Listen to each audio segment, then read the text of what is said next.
తాకట్లో ఉన్న మీ బంగారాన్ని విడిపించి ఆ రోజు ఆన్లైన్ రేటుకి కొంటాం. Sharma gold company. సోషల్ మీడియాను ఉపయోగించుకుని పచ్చళ్ళ బిజినెస్ బానే చేస్తున్నారు. టేస్ట్ ఎలా ఉంది, ఆర్డర్లు ఎలా వస్తున్నాయో మనకైతే తెలీదు. కానీ మాటలే కాస్త అదుపు తప్పాయి. నోరు మంచిదైతే ఊరు మంచిదవుతుందనే సామెతను మర్చిపోయారు. వ్యాపారం ఏదైనా దేవుడు కస్టమరే అని ఆలోచన చేయలేకపోయారు. ఫలితం కళ్ల ముందు కనిపించింది. దెబ్బకు దిగొచ్చారు. ఇప్పటికే మీకు అర్థమైపోయి ఉంటది ఎవరి గురించి చెప్తున్నామో. ఎస్, వారే అలైఖ్య చిట్టి పికిల్స్.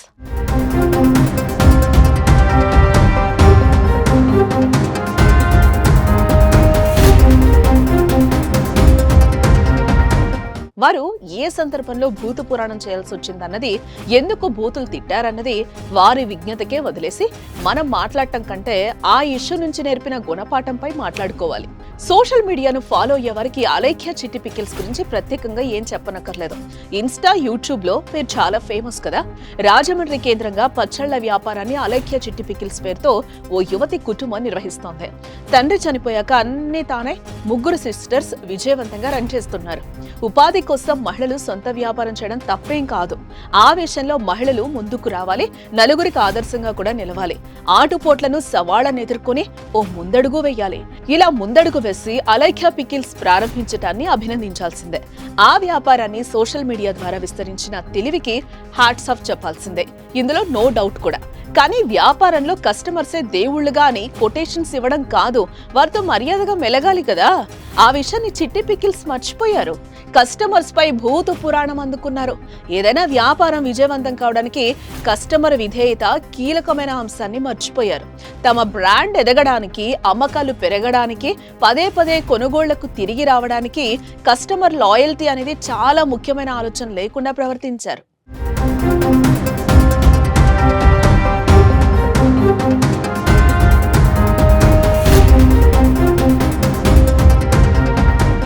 సోషల్ మీడియాలో చిట్టి పికిల్స్ ఫేమస్ కావడంతో తెలుగు రాష్ట్రాలతో పాటు దేశ విదేశాల నుంచి కూడా ఆర్డర్స్ వస్తున్నాయి. ఈ నేపథ్యంలో వారు ఓ వాట్సాప్ బిజినెస్ అకౌంట్ ద్వారా ఆర్డర్లు తీసుకుంటున్నారు. ఇటీవల ఓ కస్టమరు ఆ వాట్సాప్ అకౌంట్ లో పచ్చళ్లు మెనూ చూసి ఇంత ధరలు ఎందుకున్నాయో అంతుబట్టడం లేదని ప్రశ్నించాడు. దీంతో అటు నుంచి అభ్యంతరకరంగా బూతులు తిడుతూ ఫీమేల్ వాయిస్ తో మెసేజ్ వచ్చింది. ఆ బూతులు రాయలేనివి, చెప్పలేనివిగా ఉన్నాయంటే ఎలా తిట్టారో ఒకసారి అర్థం చేసుకోవచ్చు. వారు వాడిన భాష పరమ నీచంగా ఉంది. ఆ తిట్ల పురాణంపై సోషల్ మీడియాలో చిట్టి పికిల్స్ పై విపరీతంగా ట్రోలింగ్ జరుగుతోంది. ఈ దెబ్బకు వారు ఏకంగా దుకాణం కొన్ని రోజులు మూసుకోవాల్సిన పరిస్థితి ఏర్పడింది. ట్రోలింగ్ తీవ్రతకు వాళ్ళ ఫోన్ నెంబర్లు ఆపేశారు. అంతేకాదు ఆ వాట్సాప్ అకౌంట్ కూడా డిలీట్ చేసేశారు. ఈ దెబ్బకు వారు దిగొచ్చారు. తప్పైందని క్షమాపణలు వేడుకుంటున్నారు. నేను అలైఖ్య చిట్టిని మాట్లాడుతున్నాను. నేను తప్పు చేశాను. ఎవరినైతే ఇప్పటి వరకు నేను తిట్టానో వాళ్ళందరినీ సారీ అడుగుతున్నాను. నేటి కాలంలో ఆడపిల్లలు గంభీరంగా ఉండాలి. అవమానించినా, అసభ్యకరంగా మాట్లాడినా వారికి సమాధానం ఇవ్వాలి. దాంట్లో ఎటువంటి తప్పు లేదు, డౌట్ లేదు. అది తప్పని కూడా ఎవరు అనరు. కానీ మన నాలుక అదుపులో లేకపోతే కష్టాలు తప్పో. అందులో నోటి నుంచి వచ్చే ప్రతి మాట ఆచితూచి ఆడాలి.